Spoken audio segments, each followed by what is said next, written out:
Hello, welcome to another boxing prediction video. This is Anthony Joshua versus Wladimir Klitschko. So Anthony Joshua is defending his IBF heavyweight title against Wladimir Klitschko on April 19th, I think if that's correct, on Skybox at Wembley Stadium.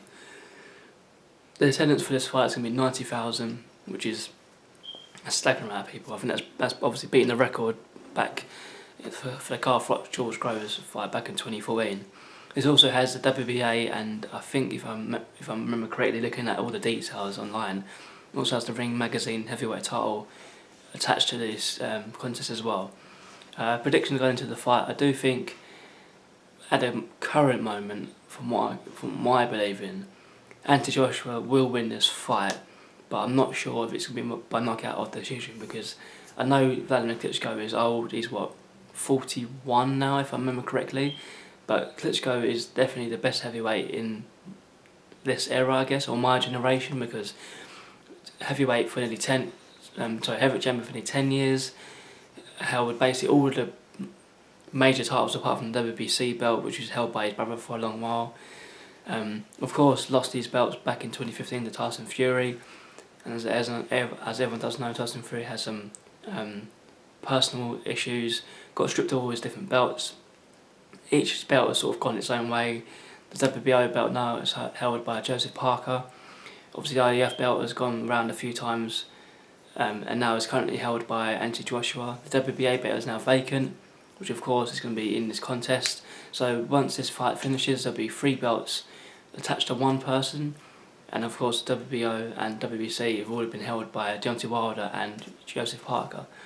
Klitschko can win this fight if he somehow recaptured his old Klitschko, because I know and Joshua's young, he's upcoming, he's powerful, he's athletic, he's obviously the fresher out of the two, but Klitschko can't be underestimated, because Wladimir Klitschko is a great heavyweight. You can't just be champion for nearly 10 plus years or maybe longer and have all these title defences, break records, beat literally every single person stood in your way. I know it's a weak era in the heavyweight division, but to beat the likes of Povetkin, David Haye, the list goes on. I mean, he was beating the likes of people like Chris Bird back in like early 2000s or sort of mid 2000s, and he was seen as a great heavyweight. Kelvin Brock, remember, back in the mid 2000s, he was seen as the next great American heavyweight. He got flattened by Wladimir Klitschko. He's beat a lot of good and respected. Well, I don't know if respected can be a very easy word to label on a lot of fighters, but he's beat the likes of all those people.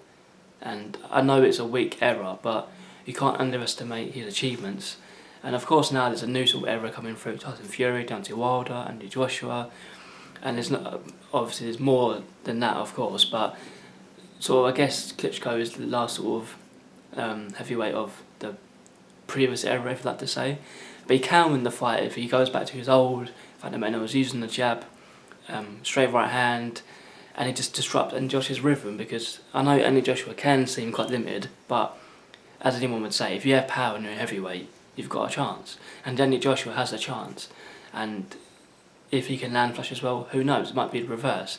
Klitschko can be knocked out, which you've seen, he has been knocked out previously a long time ago, and maybe him being a lot older than he was before, maybe that might have linked in together, but I'm not really sure if that would happen. But then again, anything could happen, because I personally thought Klitschko would beat Tyson Fury back in 2015, not knowing that he had gotten old overnight, and he looked really, really poor against Tyson Fury. I mean, that was a very bad performance, probably the worst performance I've seen him have in his career, well, from what I've saw.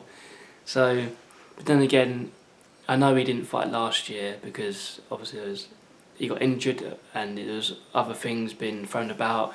It was scheduled to fight Tyson Fury again, and Tyson Fury has some problems, like I said, so he's been out for nearly, well, not obviously 2 years, but say if he missed this fight and then to fight the back end of this year, that'll be 2 years away from the ring. So, and unless you're exceptionally good, which of course he is, but he's nowhere near as good as he used to be, because sometimes age does come into it, but he's still a quality boxer. It's going to be a great fight, which all depends who wants it more, because if Anthony Joshua comes out with the right game plan, lands his punches more effectively, Anthony Joshua's 26, I think, and Klitschko's 40 or 41. That's a massive difference, and unless Klitschko somehow got his new diet, new regime, and he's like feels like 10 years younger, and he comes out all guns blazing. It's the old Wladimir Klitschko, maybe like of 4 or 5 years ago. Then a completely different story.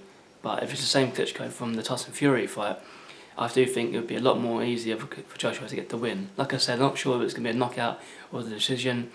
Of course, and Joshua hasn't been the full 12 rounds yet, which does raise a flag of, I guess, negative aspect of on his part, because you do need to rack up the rounds. Yeah, he's been 7 rounds with Dillian Whyte, but that sort of ended eventually because, yeah, he had a bit of an early shake, but once he got into his rhythm, he landed clean shots, and Dillian Whyte, to his credit, was a tough fighter, and he just couldn't stand up to the punches anymore. Whereas Klitschko's a different fighter, a completely different level. This is the first time he's actually going to go up against someone who is tough, knows all the tricks of the trade. They've done it, done it, gone 12 rounds countless times, been against really dangerous people, all different types of people, quick like David Haye, strong, tough like Alexander Povetkin. So he knows like all the different types of heavyweights out there. Whereas Joshua, I hate to say it, has sort of fought quite predictable, slow heavyweights. Maybe their names carry more than their ability, which is sad to say, but I think that's true in my personal opinion. But anyway, let me know what you think in the comments down below. Like I said, I'll watch the fight as well, and I'll try and do my best to do a review after the fight in April. And I hope to see you in the next video. Like I said, give it a comment, like as well, and it'd be nice to hear your comments to see what your opinions are on the fight. And I know this fight was announced a while back, but I just haven't found the time to do much boxing videos. But hopefully I get some more out soon. See you in the next video.